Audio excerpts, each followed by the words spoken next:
une des préoccupations que j'ai, c'est comment on peut avoir les moyens, parce qu'on sait très bien que malheureusement le monde aujourd'hui, il y a beaucoup trop de misère, il y a beaucoup trop de problèmes. Quand il y a la Syrie, on ne peut pas parler de Gao. Quand il y a Homs, on sait très bien que Homs, il y a un pipeline qui va passer par là-bas, qui va ravitailler l'Europe. Le problème à Homs, en Syrie, c'est pas résoudre le problème à Gao.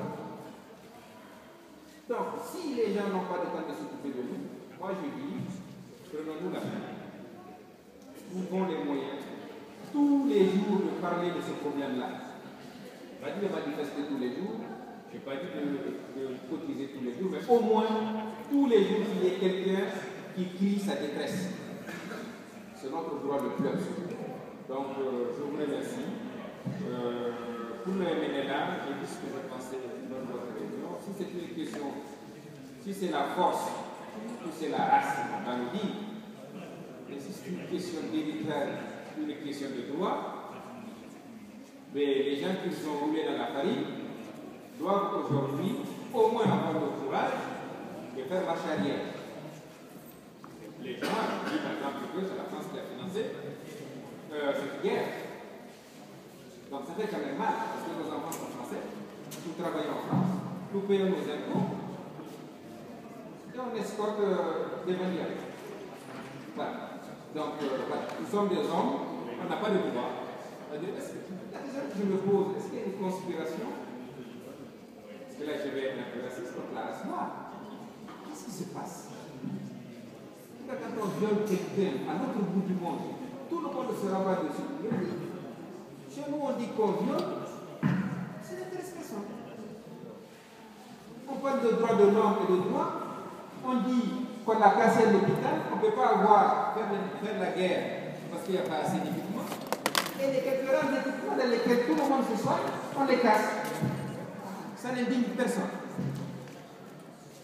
Donc je finis en disant que, tout simplement, je pense que c'est aux gens du Nord et aux Maliens de s'occuper de ce problème-là. Malheureusement, on sait que la presse doit vivre de son métier aussi. Et que le jour où ce serait un problème qu'on portera à un certain niveau, la presse viendra nous soutenir. Mais à ce niveau-là, il faut relever un peu le niveau du combat, d'accord, pour que les gens puissent venir effectivement nous écouter et prendre des renseignements. Parce que j'ai entendu tout à l'heure, effectivement, la dernière marche du 7, on était à peu près 3 000, 3 500, peut-être 4 000. Mais il y a 3 ou 4 foyers ici, qui peuvent sortir 4 000 personnes. Hein?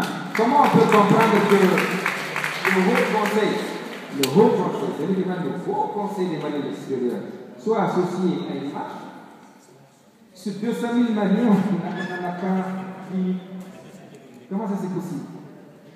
Et donc, ça s'explique par le fait que même aux élections générales, je vous dis, il y a entre 10 et 15% des gens qui votent. Même aux élections générales, on aurait pu changer les hommes pourris dont on parle là. On aurait pu changer. Et nous téléphonons. Nous téléphonons chez nous pour qu'on vote pour ATT. En 2007, on a dit ATT de ne pas être candidat. Et vous acceptez de tous les noms. Nous sommes confus, on se prend pour qui, etc., etc. Donc, tout ce qu'on a aujourd'hui dans la vérité, si on ne fait pas ce qu'il faut pour que ça change, ça ne changera pas. Voilà. Et la France ne va pas faire la guerre à notre place. L'Allemagne ne va pas faire la guerre à notre place. Donc, il faut qu'on se batte pour que les choses changent. Je vous remercie.